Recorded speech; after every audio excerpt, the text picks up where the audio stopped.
pertinent to the scope of our investigation, and instead of sharing that information with the committee, would share that information with the White House.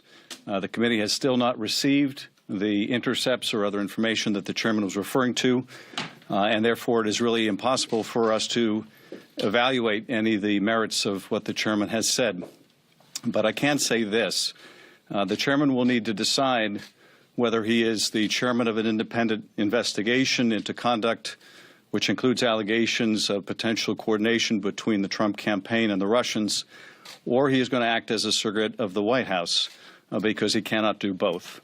And unfortunately, I think the actions of today throw great doubt into the ability of both the chairman and the committee to conduct the investigation the way it ought to be conducted. I have expressed these grave concerns with the chairman. I only learned about this the way that all of you did when the chairman briefed the press in advance of briefing his own committee members. And that is a deep, deep problem.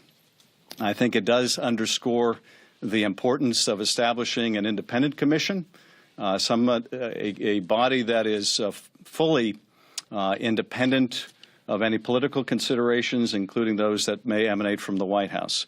That would certainly give me a lot of confidence that in addition to whatever work our committee does and the Intelligence Committee does, that there is a truly independent body that is looking into the grave issues that have been raised. Second, with respect to the intercepts themselves that the chairman referenced, those have not been provided to the committee for our evaluation.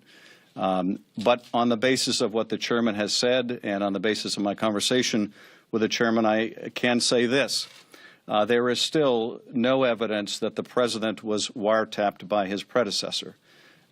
President Trump's claims that he was remain as baseless today as they were yesterday. And they were the day before when the directors of the FBI and NSA testified that they were made without any basis in fact. If the incident today is an indication that after making the baseless claim, the president then aggravated the damage by implicating the British in a potential plot to have the British surveil him on behalf of President Obama, and now is attempting to interfere in the congressional investigation, again with the effort of trying to provide some substance to a claim without substance, then the damage, the wrecking ball of this allegation has just claimed another victim, that being our own committee. What I understand from the chairman is that he has reviewed intercepts of foreign intelligence. And what I understand from the chairman is there's no indication that that surveillance was anything but lawful.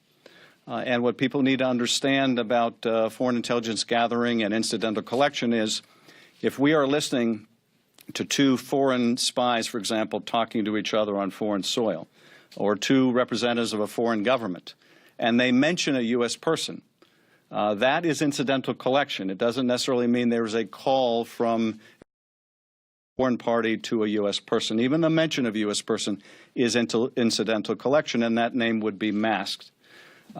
If there is a call with a U.S. person or U.S. person identities are involved at all, those names are masked.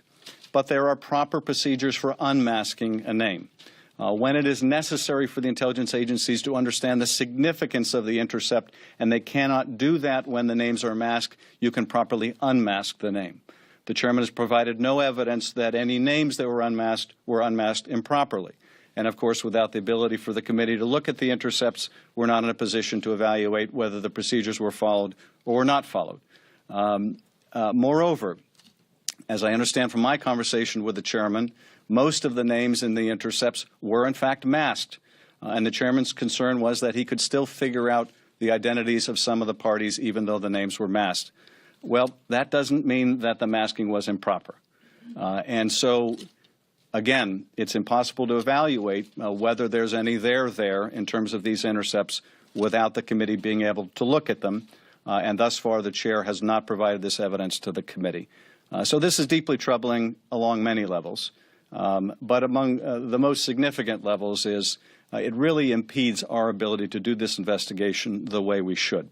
I've been part of investigations that were conducted properly when the House Intelligence Committee investigated Benghazi and I've been part of investigations that were not, such as the Benghazi Select Committee.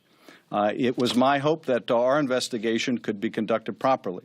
It's still my hope that this investigation should be conducted properly, but unfortunately the actions of the chair throw that very much in doubt, and I'd be happy to respond.